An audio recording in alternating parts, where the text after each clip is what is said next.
and welcome to a series on programming in 3D.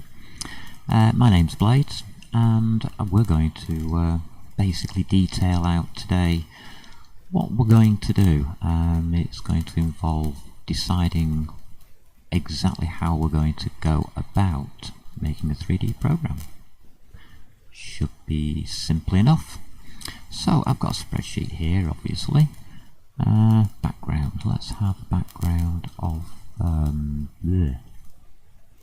don't know. Bluish. Dark blue 3. That sounds awful. How about, yeah, that'll do. Okay. Right, we've got a bluish screen. Looks good. Here we go. Now, where should we start? We should start here. And first question is operating system. It's not going to work, is it, without the proper colours, I guess? Here we go. Operating system in a black. Great. Format cells. Font. Nice. Background borders. Font effects. Font colour. Oh, that's better. Gold 1. Gold 1 sounds... yeah. Gold 1 sounds good. Just click that on as well. Okay, there we go. Oh, good, we can read it now. Operating system. When programming, what operating system do you want? Well, there's Microsoft, which is Windows, there's Linux, there's Macs. Those are the main three. There's, well, tons of operating systems, really. When it comes down to it, it's just a chipset and basically a program that layers over the top to operate it. So, our answer to operating systems. What shall we have as an answer? How's about that? I think that's the best answer. If we're going to program something, why restrict ourselves to one operating system? No point. If we are, well, programming, we're going to need a language to programming. That's a language, yeah, wow, what a weird word. Language. We're doing 3D, so we don't have a choice about the first one. It's GLSL, which is Graphics Library. And I don't know what the SL is. Simple something. Beats me, but it's like a scripting. Oh yeah, script language. There you go. Graphics Library scripting language. Now, basically, GLSL goes hand in hand with Opengl. Opengl is the bit that does all the 3D on your graphics card. So we're going to need it. We are definitely going to need it. Using that language, we can write programs directly on our graphics card to handle 3D. So that brings us to the next one, obviously, which is Opengl. That in itself is actually a language, but it's not really a direct language. You can't really call it that as such.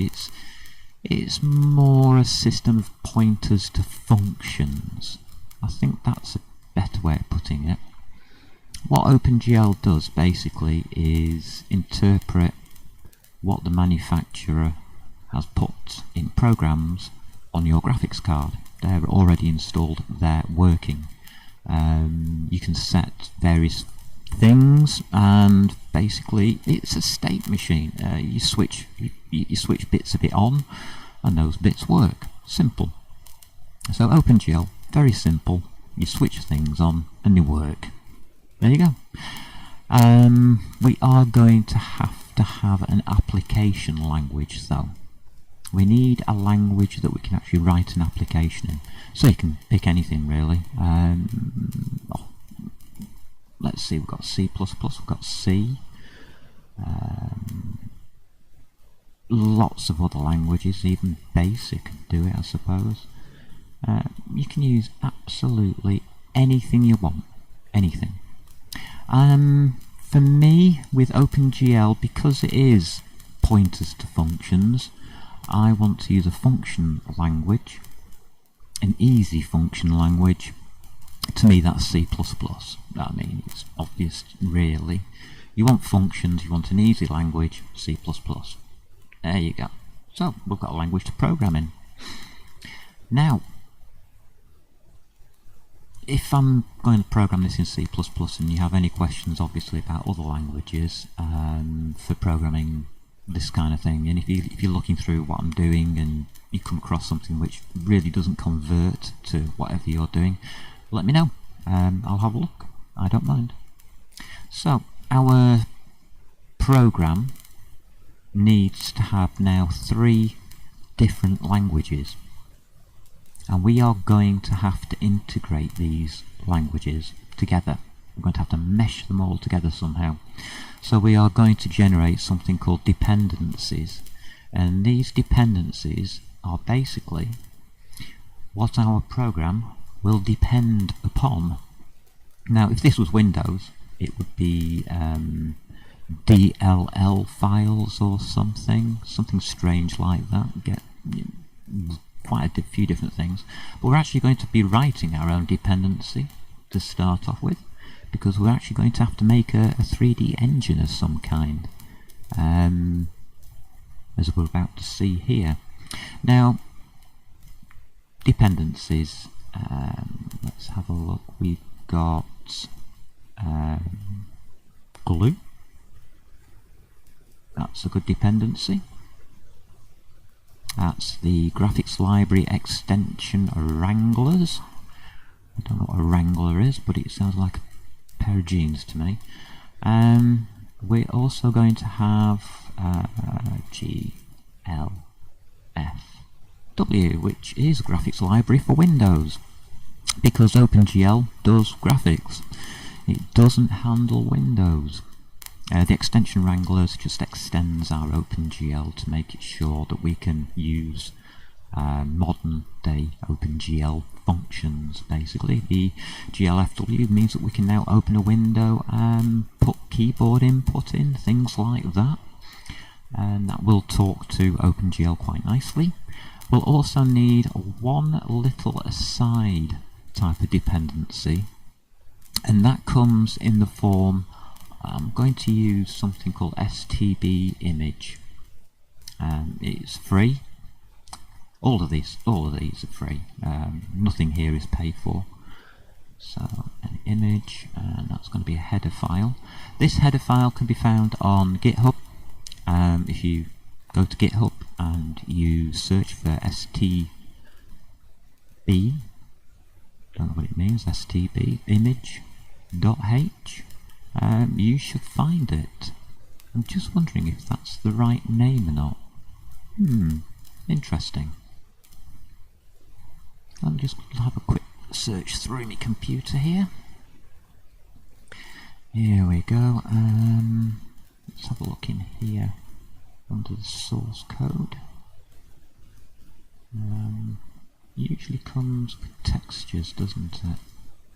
It's a texture library. It enables us to load textures, which nothing else seems to handle. Display models, textures. No, it's not going to be in there. Yeah, it's definitely stb underscore image.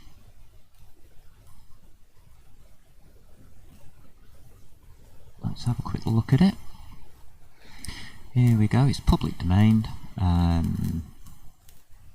Before you include this file, yeah. No warranty implied, use at your own risk, normal. STBI. Right, yeah. Quick notes. Triple interface, yeah. Basically, it just avoids problems of loading up texture files, which is one of the basic things we're going to need for OpenGL and 3D programming. Here we go. Right, so we've got dependencies, we've got languages, we've got operating system. We're looking good. So what else do we need? We now need to start thinking about what we're going to be programming in each of these languages. So the first language I'm going to pick is our C++, I think, just to let you know exactly what we're going to need here. We are going to need some kind of entity system, some kind of system where you can create an entity which can then be displayed upon the screen. Simple it sounds, but yeah, it is actually. So we'll call this entities. We are going to have entity types. Obviously we'll have a general entity type. We can also have a camera. Camera is an entity. That's how we view the world around us. We will basically view it through a camera, which would be nice. We can control that camera and move it around then. Light. Yes, light is an entity. That is really needed. Biggest mistakes ever made in 3D programming, not turning the light on. Why can't I see anything? Think about it. I'm going to also add terrain. Yes, I think terrain, because terrain I think is an entity. It's different. It's different because we're not going to be loading that from the hard drive. We'll be creating it ourselves within the program. Whereas all the entities are going to be loaded from the hard drive. Our camera is going to be controlled from within our C++, and our light is going to be generated within C++ and passed over to OpenGL. The lighting is going to be a special thing within itself, really. Now, we're going to need maths. Don't let it scare you. Maths. Lovely, lovely, lovely. So let's have some of those. Now, I'm not going to talk about maths. I'm not going to teach maths because there's no real need. That once the code is written, you don't write it again. It's just, to me, it's basic maths, but it's is it bordering on A level, O level? It's not very intricate maths, but there are a few problematic areas in there. Now, models themselves, we have to really class our models up into something. So we're going to need a way of loading the models from disk. So we will need a model loader, for instance. Yeah, that'll do. We'll have a model loader. There you go. Once you've read this from your hard drive, how are we going to store it? Well, you'll want to store the basic information. Basic information about a model. So what can we call this? We could call it a basic model, raw model. Raw model sounds okay, so we'll use that. Oops. There we go. So we've got a raw model. We're going to load the model. We'll have a raw model. We're going to have a texture loader of some kind, aren't we? So we'll need model textures. So, well, I'm not sure I really want to put that in here. Because textures, because we're not really doing it in C++, we're using the stb image.h. I don't think it really goes in this part. But we will need to load it, and we will need to add it to our model. So, let's see. I'm not too certain how I want to word this. So we'll have a raw model, a textured model. Yeah, okay. We'll have one of those. A textured model.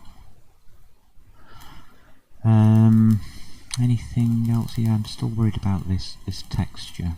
So we'll add textures as well, I think. In case we want to make a big list of textures or something, which might be helpful. We'll have to store them someplace in C++ so we can get the textured model. Right. Have we got anything else there? Really? Yeah, there'll be a few extras. I mean, that's it. That's your C++, really. Your basic C++. Any extras that we have, basically, are just going to be utilities and stuff. So, we just have utilities there, I think. And there you go. C++, fully done. Let's add that to dictionary. Glue. Let's add you to dictionary. Get rid of the underlines. And now comes the tricky bit, because we're going to need something called an API. This is the programming that goes between the C++ and the Opengl. Surprise, surprise. It's a program interface, basically, API. And this is going to have like an Opengl loader class, which will load our data from the C++ into Opengl. It's also going to need to look at our texture loader. So yeah, okay, that's the first two parts of our API then. I think we'll have our data. No, data loader. Yes, data loader. That's a good idea, actually. Call it data loader. It's probably going to include our texture loader, because that's data. I'll put a loader on that. It's going to include shaders, which I'm really not going to talk about too much. We're going to need more than one shader. We are going to need an entity shader, and we are going to need a terrain shader if we get that far. Now, because we've got more than one shader, we will need a control or master shader of some kind. So yeah, we'll have a shader controller. Yeah, shader control will be fine. This, I'll talk about this a bit more at length in a second. Oh yes, we'll need our GLSL code. Right, how does this all work together? Well, it doesn't work if I spell GLSL like that, does it? Interesting. It's changed it anyway. Okay. Add to dictionary, GLSL. No, it seems to like it, so we'll be alright with that. Add to dictionary. Still got a red squiggly line there, but hey ho, I'll type it in again and see if it'll accept it properly. So, GLSL code. There we go. There we are. It's got really red squigglies now. So, shaders. Shaders, well, they sound as though they're going to be to do with lighting. Well, no. Shaders are programs on your graphics card, which includes your GLSL code, because that's your graphics card. Language, as far as it goes for writing programs themselves onto your graphics card. The shaders will deal with mostly those switches, the Opengl switches, switching things on and off, and putting your OpenGL data through to your graphics card, because your data is going to be in C++, and the API using those shaders is going to take all of that data and put it through to your graphics card. So that's what a shader is. We'll see more about shaders as we get there, I guess.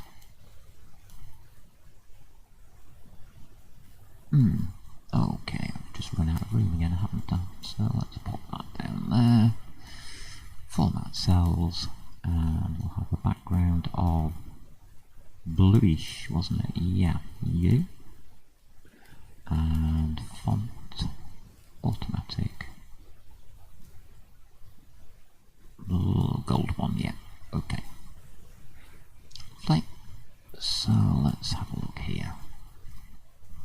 Oh, it's still got the borderline in. Whoops.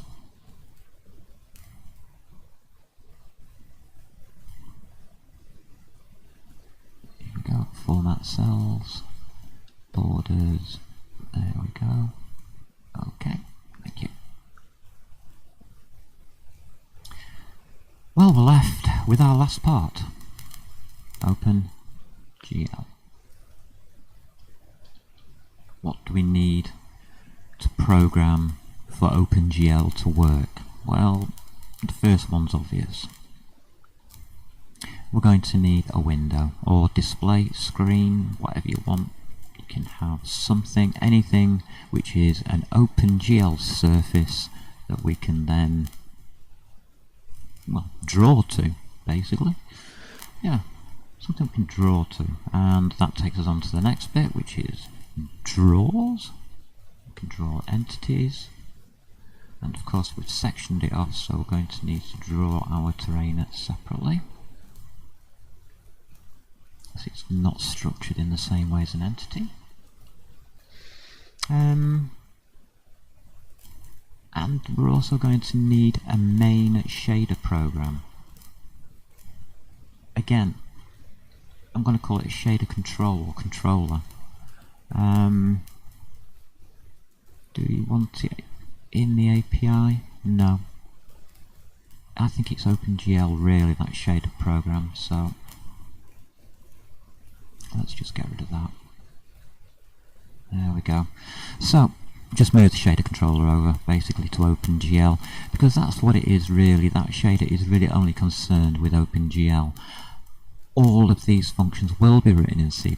Yes, I agree that it could come under C++, but it is the OpenGL parts. All of these functions will contain OpenGL programming, OpenGL calls, whereas all of these won't. This part here will have nothing to do with OpenGL whatsoever. This is just controlling the models, the maths, and the entities, basically. Models create entities, you combine that with some maths, and you've got OpenGL. Lovely. Yeah, looks good to me. I think we can program it like that. I can't see any reason why not. This will give us a very, very, very basic, and I mean very basic, OpenGL 3D engine, which can be used for games, applications, whatever you want. I mean, this can be programmed in so many different languages. You can do what you want. You can do what you want with it basically afterwards. But it's simple, it's straightforward, and I think we're going to do it. So, that is episode 1, I guess. Basic planning, what we're going to do and how we're going to do it. I will have these in separate video lists in case you don't want to do entities, maths, models, utilities. If you just want to have a look at the API, you can do that. You can just do the OpenGL bits and have a look at how the OpenGL works. It's going to be up to you. Which order you program them in doesn't really matter, as long as we get a well, what we're going to obviously do to start off with is load a model, load a texture, make a very basic entity, and draw that entity onto the window through using a simple shader. So, and then we'll develop it. Well, we'll develop then each of the programming lines to include everything that I've got here. And I think that'll do it. So that's the end of episode 1. So good luck, peeps. Have fun and take care. I'll catch you later.